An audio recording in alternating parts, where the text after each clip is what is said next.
السلام علیکم۔ میرا نام ماجد حسین ہے اور آپ دیکھ رہے ہیں اردو ناولز بائی ماجد۔ حاکم خان اپنے بھاری قدموں سے سیاہ شلوار قمیض میں ملبوس اپنی گھنی سیاہ مونچھوں پر ہاتھ پھیرتے کمرے میں داخل ہوا۔ وہ ٹھٹک کر رکا تھا۔ حاکم خان کی دھڑکنیں بری طرح منتشر ہوئی تھیں۔ دل پہلو میں شدت سے دھڑکا تھا۔ دل کی دھڑکنوں نے اس طرح ادم مچایا تھا، اس طرح کبھی نہیں مچایا تھا۔ وہ سامنے ہی ڈریسنگ مرر کے آگے کھڑی تھی، ڈیپ ریڈ کلر کے بلاؤز اور گھیرے دار ریڈ لہنگے میں ملبوس تھی۔ اس کے سنہری گیلے سلکی بال کمر پر بکھرے تھے۔ بلاؤز اور لہنگا کافی فٹنگ لیے ہوئے تھا، اس لیے اس کی کمر سے نیچے تک اس کا ہر نشیب و فراز بےحد نمایاں تھا۔ رائنا خان نے اپنے گیلے بالوں کو جوڑے کی شکل میں لپیٹا تو حاکم خان کا دل اچھل کر حلق میں آیا تھا۔ بلاؤز کی بیک ڈیپ لیس تھی، اس کی دودھیا پشت چودھویں کے چاند کی طرح چمک رہی تھی۔ بلاؤز سے نیچے جھانکتی برہنہ کمر پر سیاہ تیل اپنی آب و تاب دکھا رہا تھا۔ حاکم خان مونچھوں پر ہاتھ پھیرتے گہرے استحقاق بھری نظر اس کی بیک کو اوپر سے نیچے تک دیکھ رہا تھا۔ حاکم خان دروازے کے ساتھ ٹیک لگائے، سگریٹ سلگائے گہرے کش لیتے اپنی گہری مقناطیسی آنکھوں سے بہت گہرائی سے رائنا کو دیکھ رہا تھا۔ حاکم خان کے لبوں پر گہری مسکراہٹ تھی۔ اشال خان نہ سہی، رائنا خان اب اس کی ملکیت تھی۔ خوبصورتی اور کشش میں وہ اشال خان کو پیچھے چھوڑ دیتی تھی۔ اس کی بلا کی معصومیت تو اسے ہر لڑکی سے منفرد بناتی تھی۔ 33 سالہ بلا کے پرکشش حاکم خان کا دل اس وقت مان چکا تھا رائنا خان جیسی اس دنیا میں کوئی عورت نہیں تھی۔ رائنا خان نے بیڈ سے ریڈ دلہن دوپٹہ اٹھائے اپنے سر پر اوڑھا۔ وہ کمرے میں ابھی تک حاکم خان کی موجودگی سے ناواقف تھی۔ وہ ایسی ہی تھی، اسے اپنے گرد کا ہوش نہیں رہتا تھا۔ ابھی اس کے دل و دماغ پر فارس کبیر خانزادہ کی پریشانی چھائی تھی، اور حاکم خان کا سرد لہجہ بھی اس سے بے حد ڈرائے ہوئے تھا۔ بابا، میں نے کچھ غلط نہیں کیا، میں نے نکاح کیا ہے، وہ اون کہتا تھا۔ وہ نکاح کے بعد میری سانسوں پر قابض ہو جائے گا، مجھے سانس بھی اپنی مرضی سے لینے نہیں دے گا۔ وہ ظالم تھا بابا، وہ مجھے مار ڈالتا، وہ مرر میں دیکھتے روتے ہوئے بول رہی تھی۔ حاکم خان کے لب بھینچے تھے۔ رائنا خان کے لبوں سے اون کا نام بہت بری طرح چبھا تھا۔ اون سانسوں پر کس طرح قابض ہونے کی بات کر رہا تھا، وہ سمجھ گیا تھا۔ وہ ظالم نہیں تھا، وہ تو پور سامنے کھڑی لڑکی کے عشق میں مبتلا تھا۔ حاکم خان اون خانزادہ کی آنکھوں میں اس دن ہی رانیہ خان کو دیکھ چکا تھا، جس دن وہ اسے زرغمانہ کے گھر گھسیٹتے ہوئے لے گیا تھا۔ وہ سمجھ گیا تھا وہ رائنا خان کو لے کر شدید پوزیسو ہے۔ من پسند عورت خوبصورت اور بے حد معصوم ہو تو مرد اسی طرح اس کے معاملے میں ڈرتا ہے۔ آج حاکم خان کے دل میں عجیب سا ڈر اور عجیب سی جلن پیدا ہوئی تھی۔ رائنا خان کے لبوں سے اون کا نام اس کے اندر آگ کے دریا جیسا دوڑ گیا تھا۔ حاکم خان نے بھیجے ہوئے جبڑوں کے ساتھ رائنا خان کی طرف بڑھتے، کندھے سے جکڑتے اس کا رخ اپنے مقابل کیا۔ حاکم خان جیسے محبوط ہوا تھا۔ ریڈ دوپٹے کے حالے میں وہ ابر نساء کے پہلے قطرے کی طرح شفاف معلوم ہو رہی تھی۔ چاند کی ٹھنڈی کرنوں کی طرح اس کا معصوم حسن جلوے بکھیر رہا تھا۔ حاکم خان کے گلے میں گلٹی سی ابھر کر مدھوم ہوئی تھی۔ رائنا خان اپنی سرمئی گہری آنکھوں سے آنسو ہتھیلیوں سے رگڑتے نروٹھے انداز میں اپنا رخ موڑ گئی تھی۔ اس کی معصوم سی ادا پر حاکم خان کے لبوں پر گہری مسکراہٹ چھائی تھی۔ وہ اسے کندھے سے جکڑے سیدھا کرتے اس کی کمر میں ہاتھ ڈالتے اسے اپنے قریب کر گیا۔ رائنا خان حاکم خان کے چوڑے کشیدہ سینے پر اس سے ٹکرائی تھی۔ وہ سختی سے اسے خود میں بھینچ گیا تھا۔ حاکم خان کے وجود سے اٹھتی خوشبو محسوس کرتے اور اپنی دھڑکنوں کو حاکم خان کے سینے میں دھڑکتے محسوس کرتے رائنا خان کے بدن میں کپکپاہٹ ہونا شروع ہو گئی تھی۔ وہ بہت سختی سے اسے خود میں بھینچے آنکھیں موندے ہوئے تھا۔ تمہیں اس اون نے کبھی چھوا تو نہیں؟ حاکم خان نے سرد برفیلے آنچ زدہ لہجے میں اس کے کان کی طرف منہ کر کے غراتے پوچھا تھا۔ حاکم خان کی گراہٹ اور سوال پر اس کی ریڑھ کی ہڈی سنسنا اٹھی تھی۔ وہ حاکم خان کے سوال پر حیران ہوئی تھی۔ نہیں، رائنا کے لبوں نے جلدی سے جنشی کی۔ ان لبوں پر آئندہ میں اس اون کا نام نہ سنوں، ان پر اب صرف میرا حق ہے۔ حاکم خان نے اس کے سر سے نرمی سے دوپٹہ اتارتے اس کے گلابی لبوں پر اپنا انگوٹھا سختی سے رگڑا تھا۔ رائنا خان کے لبوں سے سسکاری برآمد ہوئی۔ اس کی سسکاری پر حاکم خان کے لبوں نے مسکراہٹ چھائی۔ ابھی تو تمہیں مجھے برداشت کرنا ہے، رحم آ رہا ہے مجھے تم پر۔ پہاڑ سے بھی سخت حاکم خان کو تم آج کیسے برداشت کرو گی؟ وہ گمبھیر آواز میں بولتے اسے کمر سے سختی سے جکڑے اپنے قریب کر گیا۔ رائنا خان کی سحر زدہ آنکھوں میں خوف چھایا تھا۔ اس کی ہرنی سی خوف زدہ آنکھوں میں دیکھتے حاکم خان مدہوش ہوا۔ میری قدرت کا پہلا لمس ہی آج بہت جان لیوا ہوگا، جو میں تمہیں وہاں دوں گا جو اب میرا پسندیدہ مقام ہوگا۔ تا قیامت تک تمہیں میرا جنون وہاں برداشت کرنا ہوگا، وہ گمبھیر آواز میں کہتے گھٹنوں کے بل جھکتے بیٹھا تھا۔ رائنا خان اسے حیرانگی اور خوف زدہ نگاہوں سے دیکھ رہی تھی۔ وہ گھٹنوں کے بل بیٹھتے اس کی آنکھوں میں اپنی سرخ آنکھیں گاڑے، اسے کمر سے جکڑے، اس کا رخ جھٹکے سے موڑ گیا تھا۔ رائنا گھبراتے ہوئے دور کھڑی حاکم اسے کمر کے دوسری سائڈ سے بے دردی سے جکڑے، اس کی کمر کے نیچے کی طرف بنے تل پر اپنے دانت شدت سے گاڑ گیا۔ رائنا خان کے لبوں سے چیخ برآمد ہوئی تھی۔ وہ اپنے دانت جنونی انداز میں گاڑے اپنا جنون اتار رہا تھا۔ رائنا خان کی سسکاریاں پورے کمرے میں گونج رہی تھی، جو حاکم خان کو مزید مدہوش بنا رہی تھی۔ وہ زمین سے اٹھتے اسے اپنی گود میں اٹھا گیا۔ رائنا روتے ہوئے اسے خوفزدہ نگاہوں سے دیکھ رہی تھی۔ وہ اسے گہری سرخ آنکھوں سے دیکھتے بیڈ کی طرف بڑھا۔ بیڈ پر اسے لٹاتے حاکم خان نے اپنی شرٹ اور سینڈو اتار کر دور پھینکی تھی۔ حاکم خان کی پیاسی نگاہیں رائنا خان کے قیامت خیز بدن پر جمی تھی۔ وہ حاکم خان کو شرٹ لیس دیکھتے اپنے چہرے پر دونوں ہاتھ رکھ کر سسکنے لگی تھی۔ پورا بدن ہچکولوں کی مانند لرز رہا تھا۔ رائنا خوفزدہ ہوتے اپنا رخ موڑ گئی تھی۔ اس کی کمر کے نیچے دل پر اپنی جنون خیزی کی گہری سوغات دیکھتے حاکم خان کے جواں جذبوں میں دھواں سا اٹھا تھا۔ بیڈ پر لرزتا نازک وجود جانے کیوں حاکم خان کا جنون سا بنا تھا، جس کے نازک وجود پر وہ اپنی جنون خیزیوں کے مہر ہر جگہ لگانے کے لیے بےتاب ہوا تھا۔ وہ بےتابی سے اس کی طرف بڑھتے اسے سیدھا کرتے اس کے نازک لبوں پر جھک گیا۔ رائنا اس کی دہکتی سانسوں کو اپنے اندر اتارتی محسوس کرتے ماہی بیاب کی طرح تڑپی تھی۔ رائنا خان نے تڑپتے ہوئے حاکم خان کو دور کرنا چاہا۔ وہ اس کی کلائیاں اپنے دونوں ہاتھ میں جکڑے اس کے لبوں پر مزید شدت سے اپنا قہر ڈھانے لگا۔ وہ حاکم خان کی پناہوں میں بے بس ہوئی تھی۔ حاکم خان اس کے نازک خوشبودار وجود پر ہر پردہ اتارتے ہوئے اس کے دودیا بدن کے ہر حصے پر اپنے لمس کی مہر لگاتے اس پر مکمل طور پر اپنا قبضہ جما چکا تھا۔ رائنا خان اس کے پہاڑ جیسے وجود کے نیچے اب ہل بھی نہیں پا رہی تھی۔ درد کی شدید لہر اس اپنے وجود میں اٹھتی محسوس ہو رہی تھی۔ اس کی آنکھوں سے گرتے گرم سیال میں اضافہ ہو رہا تھا۔ حاکم خان شدومت سے اسے اپنا حق جنونی انداز میں لے رہا تھا۔ رائنا کی چیخیں اور سسکیاں وہ بار بار اپنے لبوں میں گھوٹتے اپنی شدتوں کو تیز کر رہا تھا۔ کتنے ہی گھنٹوں بعد حاکم خان نے اسے اپنے پناہوں سے آزادی دی تھی۔ وہ رائنا خان کے درد سے چور نازک بدن کو اپنے سینے میں بھینچتے تکیے پر سر رکھتے گہری سانسیں لینے لگا۔ رائنا نے سسکتے ہوئے اس سے خود دور ہونا چاہا۔ وہ اس کے نازک وجود کو اپنے اوپر کرتے اس کے چہروں کو دونوں ہاتھوں میں نرمی سے تھام گیا۔ رائنا خان کی آنکھیں رو رو کر متروم ہوئی تھی، چہرہ زرد ہو رہا تھا۔ حاکم خان کو سہنا آسان نہ تھا۔ حاکم خان نے مسکراتے اس کی پیشانی پر لب رکھتے بہت نرمی سے اس کے بال کان کے پیچھے اڑسے تھے۔ شاور لے کر خود کو اچھی طرح سنوار لو اور یہ دلہن کا لباس دوبارہ پہنو، آج مجھے تم اسی لباس میں چاہیے ہو، حاکم خان نرم لہجے میں کہتے اسے خود سے آزاد کرتے اٹھا تھا۔ حاکم خان نے اپنی شرٹ اور سینڈو پہنی۔ اس کے فون پر اس کے 13 سال بیٹے حیدر خان کی کال آ رہی تھی۔ حاکم خان اپنے کپڑے پہنتے فون ہاتھ میں پکڑے دروازے کی طرف بڑھا۔ رائنا خان سسکتے ہوئے کمبل خود پر لیتے رخ پلٹ گئی تھی۔ درد سے اس کا بدن چور تھا، ایسا لگ رہا تھا جیسے بھاری چٹان کے نیچے اس کا وجود کچلا گیا ہو۔ حاکم خان اتنا جنونی ہوگا اسے اندازہ نہیں تھا۔ وہ بہت نرمی سے اس سے بات کرتا تھا۔ اٹھو شاور لو، پھر مجھ سے دلہن کی طرح تیار ملو، وہ سختی سے حکمیہ لہجے میں کہتے کمرے سے نکل گیا۔ رائنا خان حاکم خان کے سرد لہجے پر اٹھ کر بیٹھ گئی تھی۔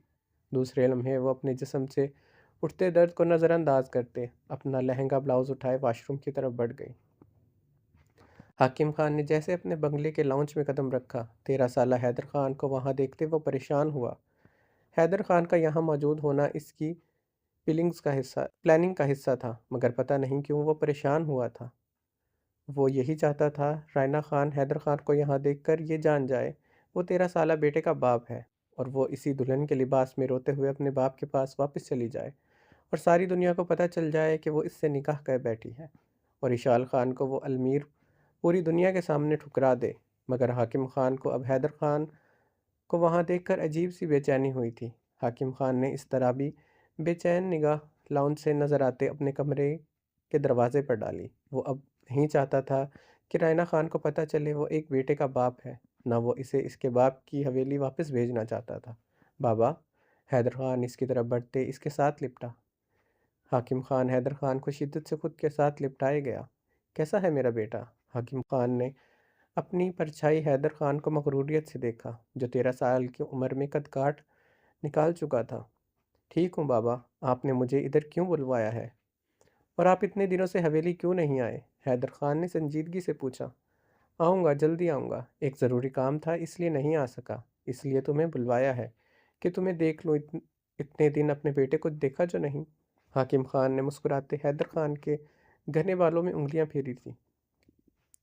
رائنا خان دلہن کے لباس میں شاور لے کر نکلی تھی۔ وہ اپنے وجود پر دلہن کا دوپٹہ اوڑھے باہر آئی ہی تھی کہ حاکم خان کے ساتھ حیدر خان کو دیکھتے وہ وہیں رکی تھی۔ بابا، آپ کو ادھر ضروری کام ہے؟ مورے کو بھی ادھر ہی بلوا لیں، پھر میں اور مورے آپ کے پاس ادھر ہی ہوں گے۔ آپ جانتے ہیں میں مورے کے بغیر نہیں رہ سکتا، حیدر خان نے حاکم خان سے کہا۔ میرا بیٹا، میری جان، میں آ جاؤں گا حویلی۔ حاکم خان نے مسکراتے حیدر خان کے سامنے صوفے پر بیٹھا مخاطب تھا۔ رائنا خان بھی یقینی سے یہ دیکھتے پیچھے کو ہوئی دیوار میں سمائی سسکتے ہوئے اپنے لبوں پر ہاتھ جما گئی تھی۔ حاکم خان کی نگاہیں سامنے لگے گلاس ڈور پر جمی، جہاں سے اسے رانیہ خان کا عکس نظر آ رہا تھا۔ وہ مضطرب سی سرخ آنکھیں سے سسکتے وجود کو دیکھ رہا تھا۔ جانے کیوں حاکم خان کا دل عجیب سے طوفان سے لرز اٹھا تھا۔ وہ اس کھیل میں پہلی بار خوفزدہ سا ہوا تھا۔ تم جاؤ حیدر خان، رات ہو رہی ہے، رقیہ خانم اکیلی حویلی میں پریشان ہو رہی ہوگی۔ وہ سامنے وال مرر میں نظر آتے عکس پر نظریں جمائے سنجیدہ لہجے میں بولا۔ جو کھیل کھیلا تھا اسے انجام تک پہنچانا ہی تھا۔ حاکم خان نے رائنا خان کو مشتعل نگاہوں سے گھورتے اپنے گال پر انگلیاں پھیری، جہاں اشال خان کے تھپڑ سے ابھی تک جنجلاہٹ محسوس ہو رہی تھی۔ اوکے بابا۔ حیدر خان حاکم خان کے گال چومتے ہوئے اسی لمحے باہر کی جانب بڑھ گیا۔ وہ کہاں رقیہ خانم کے بغیر رہ سکتا تھا؟ حاکم خان اپنی شرٹ سے سگریٹ لائٹر نکالتے، سگریٹ سلگائے اپنے لبوں میں دبائے، گہرے کش لیتا، صوفے کے ساتھ ٹیک لگاتے وال مرر پر گہری نگاہیں جما گیا۔ رائنا خان دیوار میں سمائی شدت سے رو رہی تھی۔ حاکم خان سرد نگاہوں سے اسے دیکھتا اضطرابی انداز میں سگریٹ کے مرغولے چھوڑ رہا تھا۔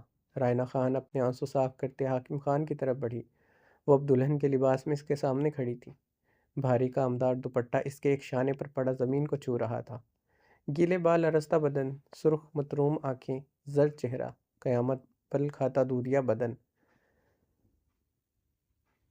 عیاں بدن پر اس کی شدتوں کے نشان، دودیا گردن سے لے کر گہرائیاں، ہر جگہ پر حاکم خان کی شدتوں کے نشان تھے۔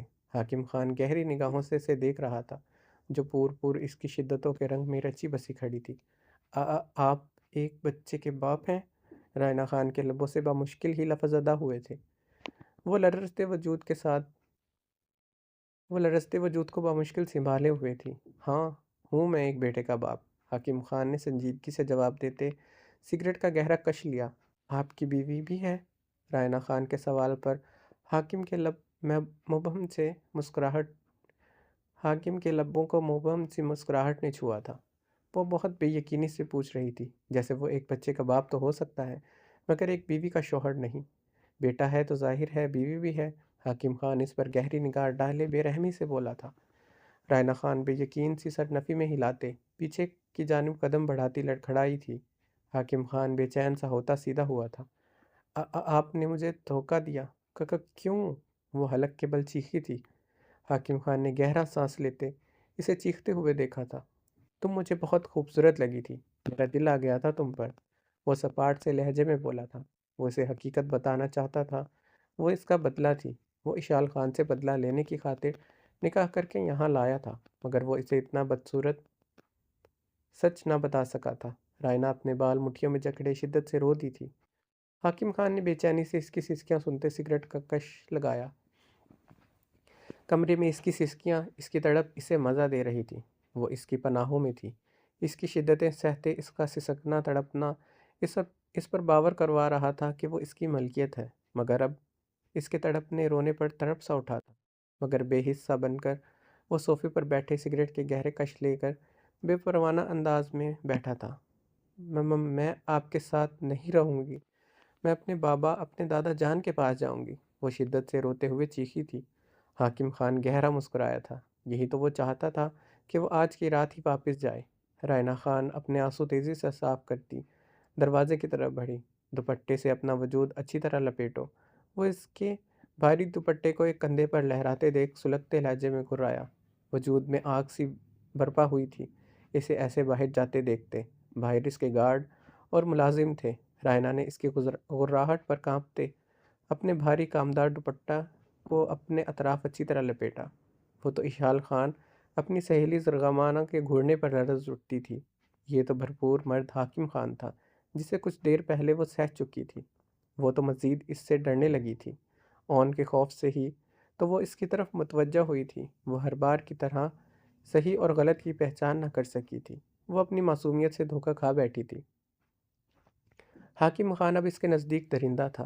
حاکم گہری نگاہوں سے اس کی پشت کو دیکھ رہا تھا جسے وہ بھاری دوپٹے سے چھپا گئی تھی۔ وہ اس دوپٹے سے اپنا چہرہ تک چھپائے بیٹھی تھی۔ حاکم خان پرسکون سا ہوا تھا۔ وہ اسے روکنا چاہتا تھا مگر بدلے کی آگ اسے بہت بری طرح دہکائے ہوئے تھی۔ وہ کچھ سمجھ نہیں پا رہا تھا، یہ بھی نہیں سمجھ پا رہا تھا وہ اس نازک وجود کے لیے شدت پسند ہو چکا ہے۔ حاکم خان نے جلدی سے اپنا موبائل ٹیبل سے اٹھائے، اپنے گارڈ قاسم کو کال ملائی۔ قاسم خان، بی بی جی کو بحفاظت اس کی حویلی پہنچاؤ، حاکم خان نے سرد لہجے میں حکم دیا۔ باقی گارڈز کو بھی ساتھ لے کر جاؤ۔ کبیر خان کی حویلی کے باہر رہو گے تم سب۔ اس کی حفاظت تم نے ہر حال میں یقینی بنانی ہے۔ وہ فون پر حکم دیتے فون بند کر گیا تھا۔ اس کے پوروں میں دبا سگریٹ اس کی پوروں کو جلا رہا تھا۔ پتہ نہیں وہ بدلے کی آگ میں جل رہا تھا، یہ اس آگ میں جس سے وہ چاہتے ہوئے بھی سمجھ نہیں پا رہا تھا۔ وہ نہیں جانتا تھا اب ایسی آگ اس کے وجود کا حصہ بننے والی تھی جسے وہ تا قیامت بجھا نہیں سکے گا۔ اشال خان ریڈ اینڈ گولڈن دلہن کے لباس میں دلہن کی طرح سجی اپنے کمرے میں فخر رنگت کے ساتھ بیٹھی تھی۔ اس کا بدن بری طرح لرز رہا تھا۔ شازمہ خان اپنے پیٹ پر ہاتھ رکھے اشال خان کے پاس بیٹھی تھی۔ اس کا سانس بری طرح پھولا ہوا تھا۔ فارس خان زدہ اپنی داڑھی پر ہاتھ پھیرتے ہوئے کمرے میں ٹہل رہا تھا۔ اس کے سرخ چہرے پر پریشانی واضح تھی۔ مردانے میں بارات آ کر بیٹھی تھی۔ زنان خان عورتوں سے کھچا کھچ بھرا پڑا تھا اور وہ جیسے یہاں منہ چھپا کر بیٹھا تھا۔ رائنا خان پچھلے 3 گھنٹوں سے غائب تھی۔ وہ ہر ممکن کوشش کرتے اسے تلاش کر چکا تھا۔ وہ اپنی کسی سہیلی کے پاس نہ تھی۔ وہ 3 گھنٹوں پہلے حویلی میں ہی موجود تھی۔ وہ کیسے باہر نکلی، کس کے ساتھ باہر گئی، وہ نہیں جانتا تھا۔ اشال خان دلہن بنی کب سے دروازہ لاک کی بیٹھی تھی تاکہ کسی کو پتہ نہ چلے رائنا حویلی میں موجود نہیں ہے۔ اب شازمہ اور فارس خانزادہ کے لیے دروازہ کھولا تھا۔ آریان خانزادہ سرخ آنکھوں سے اپنی آپی اشال خان کو دیکھ رہا تھا جو بہت بری طرح کانپ رہی تھی۔ ہر سچویشن میں اشال خان کو پہاڑ کی طرح مضبوط دیکھا تھا مگر آج وہ سوکھے پتے کی مانند لرز رہی تھی۔ کہاں گئی رائنا؟ فارس خانزادہ رو پڑا تھا۔ شازمہ خان اپنے پیٹ پر ہاتھ رکھ کے اندر اٹھتے درد پر قابو پانے لگی۔ وہ لوگ رائنا اور اون کا نکاح کرنے کو بول رہے ہیں، کب سے ٹال رہا ہوں؟ فارس خانزادہ بری طرح ٹوٹے لہجے میں بولا۔ فارس ایسا کرے، اشال کا اور المیر کا نکاح کروا دیں۔ آپ کہہ دیں رائنا بیمار ہے، اس کا نکاح کل کر دیں گے۔ تم پاگل ہو چکی ہو شازمہ، یہ کیسے ہو سکتا ہے؟ رضوان خان ہمارا رشتہ دار ہے، ان کی عورتیں ہمارے خاندان کی عورتیں ہیں، وہ رائنا سے ملنے کو نہیں کہیں گی اور یہ اون خانزادہ کی بارات واپس لوٹا دے۔ فارس خانزادہ گرجا تھا۔ شازمہ اور اشال رونے لگی تھی۔ کاش رائنا کی کہیں سے لاش آ جائے اور میں کہہ دوں کہ اپنی سہیلی کے گھر گئی تھی، واپسی پر اس کا ایکسیڈنٹ ہو گیا، میری عزت تو بچ جائے گی۔ فارس خانزادہ کے لفظ سنتے باہر کھڑے کبیر خان کا ناتواں وجود شدت سے لرز اٹھا تھا۔ وہ دیوار کا سہارا لیتے بمشکل اپنے قدم گھسیٹتے مردانے کی طرف بڑھا۔ اون خانزادہ اور المیر خانزادہ کے چہرے سرد اور بے تحاشا سرخ تھے۔ پچھلے 1 گھنٹے سے اون اور رائنا خان کا نکاح ملتوی کیا جا رہا تھا، اب تو مردانے میں چہمگوئیاں ہونے لگی تھی۔ سیاہ شلوار قمیض میں ملبوس اون خانزادہ اپنی مٹھیاں دبوچے ہوئے بمشکل خود پر قابو پائے ہوئے تھا۔ اس کی سانسیں گہری ہو رہی تھی، پورے وجود کی رگیں نیلی ہو رہی تھی۔ یہی حال المیر خانزادہ کا تھا۔ اون اور المیر خانزادہ کے باپ رضوان خان کا چہرہ بھی سخت اور سپاٹ تھا۔ کبیر خان مردانے میں آتے سر جھکا کر بیٹھ گیا۔ اون اور المیر خانزادہ کا کبیر خان کا جھکا سر دیکھتے آنکھوں میں خون سا اترا تھا۔ رائنا خان حاکم خان کے گارڈ کی گاڑی میں پچھلی سیٹ پر بیٹھی بری طرح رو رہی تھی۔ اس کا ذہن معاف ہو چکا تھا۔ اسے صرف اپنے بابا اور دادا جان کے پاس واپس جانا تھا۔ اشال خان اپنے آریان خانزادہ کے پاس جانا تھا۔ بابا جان، دادا جان مجھے معاف کر دیں۔ وہ پچھلی سیٹ پر بیٹھی شدت سے رو رہی تھی۔ گاڑی اس کی حویلی کے باہر رکی تھی۔ وہ گاڑی سے اترتے رکی تھی۔ حویلی کے باہر بہت سی گاڑیاں کھڑی تھی، یعنی بارات آ چکی تھی۔ رائنا اپنا چہرہ اچھی طرح لپیٹے حویلی کے پچھلے گیٹ سے اندر داخل ہوتے زنان خانہ والی سائڈ سے اندر بڑھی۔ زنان خانہ میں عورتوں کا جمکٹا دیکھ کر وہ لرزنا شروع ہو گئی تھی۔ عورتیں رائنا خان کو دیکھتی اپنی جگہ سے اٹھی تھی۔ زنان خانے میں شور سنتے فارس، شازمہ، اشال خان، آریان کمرے سے باہر نکلے۔ رائنا خان کو دلہن کے لباس میں دیکھ کر سبھی بری طرح چونکے تھے۔ وہ کھلے بالوں کے ساتھ دوپٹہ اوڑھے نظریں جھکائے لرزتے ہوئے کھڑی تھی۔ کہاں سے آ رہا ہے تم؟ اون کی مورے نگینہ خانم غصے سے چیخی تھی۔ بابا جان، رائنا خان روتے ہوئے بابا جان رائنا روتے ہوئے فارس خانزادہ کی طرف بڑھی۔ اون خانزادہ کی مورے اس کی کلائی سختی سے تھام گئی تھی۔ کہاں سے آ رہا ہے تم؟ ہم پوچھتا ہے۔ وہ گرجی تھی۔ خاندان کی باقی عورتیں بھی شور کرنے لگی۔ فارس خان، شازمہ، اشال، آریان بھی یقینی سے رائنا کو دلہن کے لباس میں روتے کانپتے دیکھ رہے تھے۔ یکدم رائنا خان کے وجود سے دوپٹہ کھسکا تھا۔ اس کی گردن پر نشانات دیکھتے فارس خان کی آنکھوں میں خون اترا تھا۔ وہ اپنا رخ پلٹ گئے تھے۔ شازمہ نے اپنے پیٹ پر ہاتھ رکھا تھا۔ اشال خان چکراتے وجود کے ساتھ رائنا خان کو دیکھ رہی تھی۔ تمام خواتین نے زبان دانتوں تلے دبائی تھی۔ نگینہ خانم یہ دیکھتے اپنے گال پیٹنا شروع ہو چکی تھی۔ زنان خانے سے شور آتا سنتے اون خانزادہ، المیر خانزادہ بھاگتے ہوئے آئے تھے۔ باقی رشتہ دار مرد حضرات بھی زنان خانے کی طرف بڑھے تھے۔ کبیر خان اپنے دل پر ہاتھ رکھتے دیوار کا سہارا لیے زنان خانے کی طرف بڑھے تھے۔ اون خانزادہ کے قدم رک چکے تھے۔ وہ سامنے ہی لرزتے ہوئے دلہن کے لباس میں سینے سے دوپٹہ جکڑے نظر جھکائے کھڑی تھی۔ اس کا بکھرا حلیہ دیکھتے اس کے مضبوط قدم لڑکھڑائے تھے۔ المیر خانزادہ جلدی سے اسے تھام گیا تھا۔ اون نے گہری سانس لیتے زخمی سی نگاہوں سے المیر خانزادہ کو دیکھا۔ المیر خانزادہ کی آنکھوں سے آنسو بہے تھے۔ کہاں سے آ رہا ہے؟ کس مرد کے پاس سے ہو کر آ رہا ہے؟ اگنہ خانم چیخی تھی۔ میں کچھ غلط نہیں کیا بابا جان۔ رائنا خان فارس خان کی طرف بڑھی تھی۔ آریان خانزادہ فارس خان کی پشت پر کھڑے ہوتے رائنا خان کو سرخ نگاہوں سے گھورتے سے آگے بڑھنے سے روک چکا تھا۔ آری؟ رائنا خان ٹوٹے لفظوں سے اسے پکارتی بے یقین ہوئی تھی۔ اون خانزادہ سرخ زخمی نگاہوں سے اسے گھور رہا تھا۔ اشال خان المیر خانزادہ پر نگاہیں گاڑے ہوئے تھی، جو اون خان کی پشت پر کھڑے اپنے لالا کو دیکھتے رو رہا تھا۔ اشال خان نے اپنا دل کو مٹھیوں میں جکڑے گہری سانس لینا اسے سانس نہیں آ رہی تھی۔ ماما، میں کچھ غلط نہیں کیا۔ میں نے نکاح کیا ہے۔ رائنا خان کے لفظ سنتے کبیر خان دیوار کو تھامے وہیں پر رک گئے تھے۔ اون خانزادہ گہری سانس لیتا دھواں چہرہ لیے رائنا خان کو دیکھ رہا تھا۔ ہے کیا جلن، ہے کیا دھواں، جل کیوں گیا، ہے کیا تڑپ، ہے یہ کیسی سزا؟ وہ دل پر ہاتھ رکھ کے اس معصوم سی بیوقوف لڑکی کو دیکھ رہا تھا جس میں اس کی جان بستی تھی۔ وہ یکدم بھاری قدموں سے آگے بڑھا تھا۔ اون خانزادہ کو دیکھتے وہ پیچھے کی طرف قدم بڑھانے لگی۔ زنان خانہ میں اب سانپ سونگ گیا تھا۔ اون خانزادہ کے بھاری قدموں کی دھمک اور رائنا خان کے سانسوں کی گونج رہی تھی۔ اون خانزادہ نے آگے بڑھتے پوری قوت سے اس کے گال پر تھپڑ جڑ دیا تھا۔ وہ منہ کے بل زمین پر گری تھی۔ فارس خانزادہ جو رخ پلٹے کھڑا تھا وہ اپنی مٹھیاں دبوچ گئے تھے۔ کبیر خان اپنا چہرہ ہاتھوں میں چھپائے رو پڑے تھے۔ آریان خانزادہ کی سبز آنکھوں میں سرخی بڑھتی جا رہی تھی۔ ایسی لڑکیوں کو موت دینی چاہیے۔ اون، اس کو زندہ زمین میں دفنا دو۔ رضوان خان گرجے تھے۔ اس کو ہی نہیں، فارس خان اور کبیر خان کو زندہ زمین میں دفنا دینا چاہیے، جس نے اپنے بیٹی کا یہ تربیت کیا ہے۔ بغیرت ہے فارس اور کبیر خان۔ زنان خانہ میں شور گرج اٹھا تھا۔ پورا خاندان لعن طعن کر رہا تھا۔ رائنا سیدھی ہوئی گھٹنوں میں منہ چھپا گئی تھی۔ رضوان خان پسٹل لے کر آگے بڑھے تھے۔ نہیں بابا جان، آپ اس عورت کے گندے خون سے اپنے ہاتھ گندے نہیں کریں گے۔ اون خانزادہ نے چیختے ہوئے رضوان خان کی طرف بڑھتے ان سے پسٹل چھینی تھی۔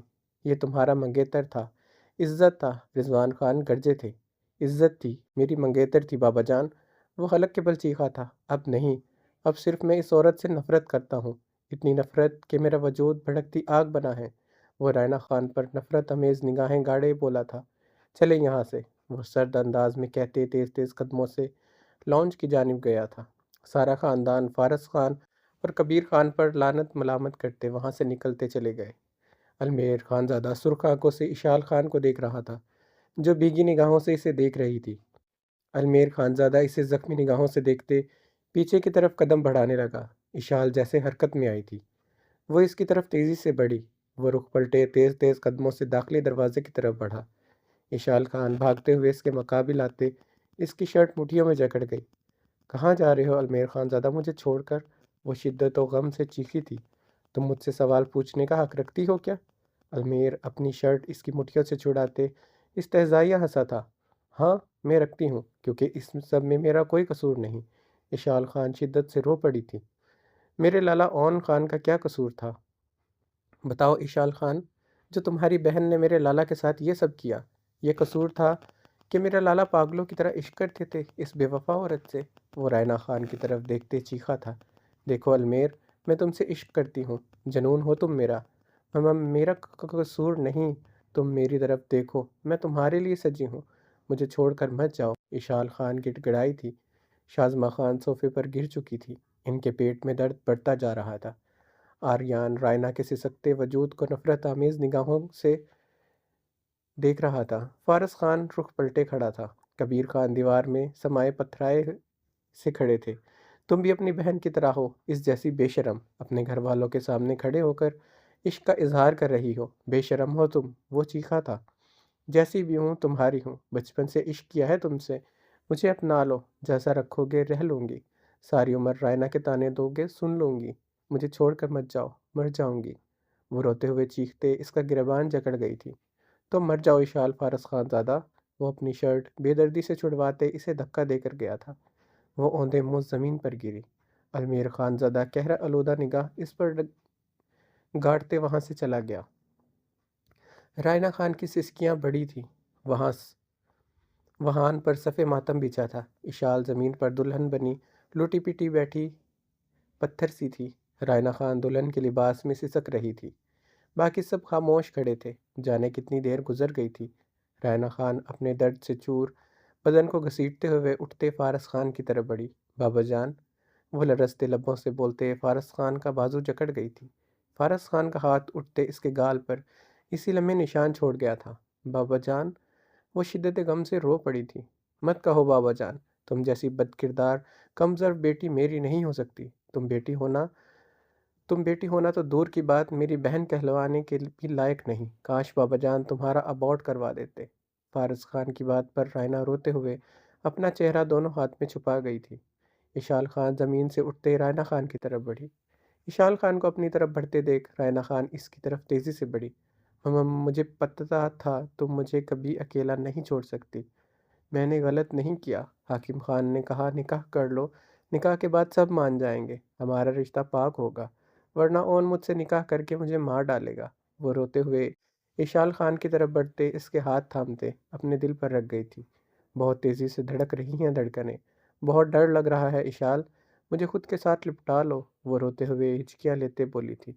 تم معصوم نہیں رائن، تم شاطر ہو، تم معصوم بننے کی ایکٹنگ کرتی ہو، اشال خان نے استہزائیہ لہجے میں کہا۔ اشال؟ رائنا روتے ہوئے اسے بے یقینی سے دیکھ رہی تھی۔ ہم سب کی محبت کا یہ صلہ دیا، بتاؤ رائنا، ہم سب کا کیا قصور تھا؟ اشال نے روتے ہوئے پوچھا۔ غلط نہیں کیا تم نے، ابھی بھی یہ کہہ رہی ہو، اکیلے نکاح کر آئی، سہاگ رات منائی، اور کہہ رہی ہو تم نے کچھ غلط نہیں کیا، اور غلط کیا ہوتا ہے؟ اشال نے ہچکیوں سے استفسار کیا۔ جس حاکم خان کے خاطر تم نے ہم سب کو دھوکہ دیا، یہ وہی حاکم خان ہے نا جس کا ایک بیٹا بھی ہے؟ اشال نے روتے ہوئے پوچھا۔ ہاں، تمہیں کیسے پتا؟ رائنا خان نے شدت و غم سے روتے ہوئے پوچھا۔ اشال استہزائیہ ہنسی تھی۔ دل کر رہا ہے تمہیں جان سے مار ڈالو، مگر تم تو برباد ہو گئی، مجھ سے بھی زیادہ برباد۔ اشال ہنسی تھی۔ اور تمہاری بربادی مجھے سکون دے رہی ہے۔ اشال پاگلوں کی طرح ہنس رہی تھی۔ رائنا خان حیرت سے اس کی طرف دیکھ رہی تھی۔ حاکم خان کچھ دن پہلے مجھ سے نکاح کرنا چاہتا تھا۔ تھپڑ مارا تھا میں نے اسے، لے لیا بدلہ اس نے تمہاری صورت میں مجھ سے۔ میری اپنی بہن میری بربادی کی وجہ بن گئی۔ اشال روتے ہوئے چیخی تھی۔ وہ بھاگتے ہوئے اپنے کمرے کی طرف بڑھ گئی۔ رائنا نے یہ سنتے اپنے چکراتے وجود کو بمشکل سنبھالا تھا۔ وہ درندہ تھا، وہ جان چکی تھی۔ دادا جان، رائنا خان روتے ہوئے کبیر خان کی طرف بڑھی۔ رک جاؤ، فارس خان چیخا تھا۔ دیوار پر ٹنگی بندوق اتارتے اس نے رائنا پر تانی۔ نہیں، کبیر خان رائنا کبیر خان رائنا خان کے آگے آ گئے تھے۔ ہٹ جائے بابا، اس کی جان میں آج لے کر رہوں گا، فارس خان چیخا تھا۔ نہیں، تم میری بیٹی کو کچھ نہیں کہو گے۔ کبیر خان فارس خان کے آگے ہاتھ جوڑ گئے تھے۔ نہیں بابا جان، میں آج اس ناپاک وجود کی جان لے کر رہوں گا، فارس خان چیخا تھا۔ ٹیبل پر پڑی فارس خان کی پسٹل آریان خانزادہ اپنے ہاتھوں میں تھام گیا۔ نہیں، تم اسے کچھ نہیں کہو گے، میں اسے سزا دوں گا۔ کبیر خان روتے ہوئے رائنا خان کی طرف مڑے۔ رائنا تھر تھر کانپتے سر جھکائے کھڑی تھی۔ میں تم سے اپنا ہر تعلق توڑتا ہوں۔ وہ رائنا کی طرف دیکھتے روتے ہوئے بولے تھے۔ بابا، رائنا شدت سے رو دی۔ نکلو یہاں سے۔ کبیر خان اس کا ہاتھ پکڑے داخلی دروازے کی طرف بڑھتے اسے دروازے سے باہر دھکا دیتے دروازہ بند کر گئے تھے۔ بابا، مارنے دے اس کو، تبھی میرا دل چین پائے گا، فارس خان شدت و غم سے چیخا تھا۔ تمہیں خدا کا واسطہ ہے، تم میری بیٹی کی جان بخش دو، وہ کبھی نہیں آئے گی ادھر، تمہیں خدا کا واسطہ۔ کبیر خان اپنے ہاتھ جوڑتے دروازے میں بیٹھ گئے تھے۔ آریان خانزادہ روتے ہوئے کبیر خان کو دیکھ رہا تھا۔ فارس خان اپنی بندوق پھینکتے اپنے کمرے کی طرف بڑھ گیا۔ بابا جان، دروازہ کھولیں، میں بد کردار نہیں ہوں، نکاح کیا ہے میں نے۔ حاکم خان نے کہا نکاح پاک رشتہ ہوتا ہے، مجھے کوئی کچھ نہیں کہے گا۔ وہ برستی بارش میں داخلی دروازے کے باہر بیٹھی روتے ہوئے دروازہ کھٹکھٹا رہی تھی۔ کبیر خان اندر دروازے کے ساتھ ٹیک لگائے رو رہے تھے۔ بابا جان، آپ میرے بابا جان ہیں، آپ کو ہی اب سے بابا جان کہوں گی، کھولے بابا جان دروازہ۔ وہ روتے ہوئے دروازہ کھٹکھٹائے جا رہی تھی۔ یکدم 10 سالہ آریان خانزادہ کے ہاتھوں میں پکڑی پسٹل نے سامنے دیوار پر کئی فائر کر دیے تھے۔ رائنا خان اپنے وجود پر اپنا دوپٹہ لپیٹے حویلی سے نکل آئی تھی۔ اس کے قدموں کا رخ اب دریا کی طرف تھا۔ حاکم خان جو اپنی حویلی کے لانچ میں اس طرابی انداز میں چکر لگا رہا تھا، اس کے گارڈ حویلی کے چاروں اطراف کھڑے تھے۔ اون اور اس کی فیملی واپس جا چکی تھی۔ اسے اپنے گارڈ سے مکمل معلومات مل رہی تھی، مگر رائنا خان ابھی تک واپس نہیں آئی تھی۔ وہ حویلی سے باہر نہیں نکلی تھی۔ وہ تب سے سگریٹ سلگائے دھواں چھوڑتے چکر لگا رہا تھا۔ قاسم خان کے فون پر اس نے اضطرابی انداز میں فون اٹھایا۔ خان صاحب، بی بی جی کے قدموں کا رخ دریا کی جانب ہے۔ فون پر ملنے والی خبر پر حاکم خان پاگل ہوا تھا۔ اس کے پیچھے جاؤ، روکو اسے کچھ نہیں ہونا چاہیے۔ وہ پاگلوں کی طرح چیخا تھا۔ جی خان صاحب، قاسم خان مؤدبانہ انداز میں بولا۔ رکو، کوئی اسے نہیں چھوئے گا، وہ دریا میں کود بھی گئی، کوئی نہیں چھوئے گا اسے، بیوی ہے وہ میری، عزت ہے میری، میں آ رہا ہوں، وہ جنونی انداز میں چیخا تھا۔ حاکم خان اپنی گاڑی کی چابیاں اٹھاتے کار پورچ کی طرف بھاگتے اپنی گاڑی میں بیٹھا تھا۔ اس کی گاڑی فل سپیڈ میں خطرناک انداز میں سوات کی سڑکوں پر دوڑ رہی تھی۔ کہانی جاری ہے، اس کا بقیہ حصہ ہم اگلی قسط میں پڑھیں گے، اور اگر آپ کو یہ کہانی اچھی لگی ہے تو اس کو لائک کر دیں، اپنے دوستوں کے ساتھ شیئر کریں، اور ہمارے چینل کو سبسکرائب کرنا مت بھولیں تاکہ آپ کو اگلی تمام قسطیں آسانی سے مل سکیں۔ اور ملتے ہیں اگلی قسط میں۔ اللہ حافظ۔